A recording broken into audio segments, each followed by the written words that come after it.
All right, we need to talk about Nicholas Jackson in this video. Now, this video is not to, again, talk bad about him. It's more or less addressing what's been going on at this club and why I think he's been struggling. Because, yes, let's be realistic, he has been struggling. There are opportunities that he's missed against Nottingham Forest, missed that big chance against Bournemouth, went off the post. But again, this is a player that Chelsea brought in to, again, help us score goals, but there's been major issues, not just with him, but with the players around him, with Pochettino. And the fact is, injuries have been taking a huge toll on this. Nkunku, if he's fully fit, I think this whole season is completely different already. But we already knew that going into the season that he was hurt. So again, we had to shift gears and go different directions right off the beginning. We already knew that happened. It wasn't after like 5 games, all of a sudden Nkunku's hurt. Now we're scrambling. We still had the transfer window open.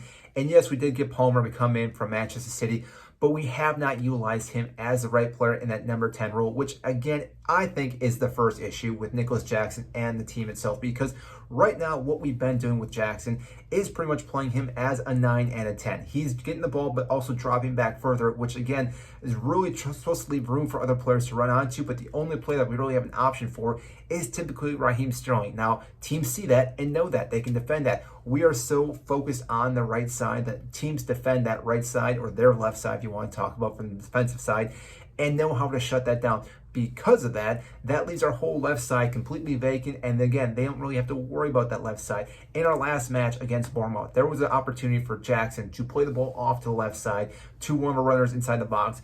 Did not see, didn't even look that way, was looking at Conor Gallagher running on the right side, and that was it. Now, again, it's not totally his fault. He's not a number 10. He's a number 9. He's one of those players that's supposed to be making those runs for the 10 to find, for him to find the back of the net.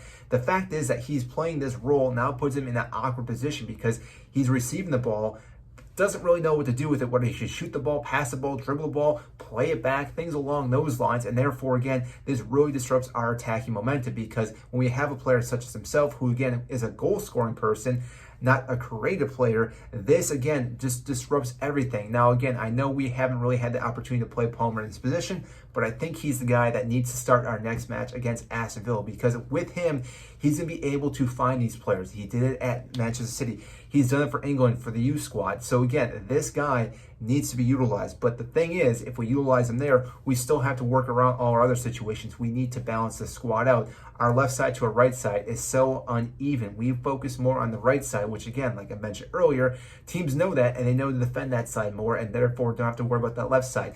So again, there are major issues, because if we are able to balance everything out, now we have opportunities come from the left and the right side, which again is going to leave up more space for Jackson to again run onto the ball, or have more opportunities to again go left or right. But still, this has been a big issue. So again, Chelsea need to address this. This next coming match against Aston Villa has to be a testament for this club, because if we lose this match, it's going to be a long season. Because after this, yes, we have a few maybe more winnable fixtures, but after that, it gets very, very difficult for Chelsea. And only having 5 points in 5 matches, we need to change gears. We need to do something. The system that we have been utilizing with the squad itself, again, I understand we have injuries, so again, we're almost armed to do something that we have to do. We can't really just kind of change it up completely, but still, we have to change a few things up. We cannot keep running the way we are with Colwell on the left side, Ben Chilwell on the left wing. Yes, I know he wasn't on the left wing to start a match against Bournemouth, but still doing Thiago Silva, Disasi, and then also having Gusto.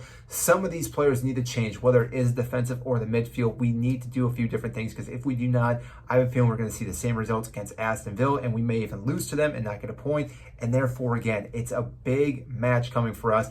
Every match is a big match, let's get real here, but still, we have to win this match against Aston Villa. And I think one of the key factors is allowing Nicholas Jackson to be a striker, a number 9, not for him to have different hats while he's on the pitch, because we have to give that to different players to again to feed him balls. And eventually, if he keeps getting more balls fed to him inside the box, he will find the back net. Chelsea will start scoring goals, and Chelsea will start winning games. So I want to know what you guys think though on Nicholas Jackson. Do you think he needs more time to develop? You need more players around him to again create more chances, or do we need to just completely change everything in general with our attacking third? So comment down below. I will get to those comments as quickly as I possibly can. I want to know what you guys think. So that is all I have for you today in this video. Again, I want to know your thoughts on Chelsea, what we need to do differently. So that is it. If you did enjoy this content, make sure to hit the like button, subscribe down below.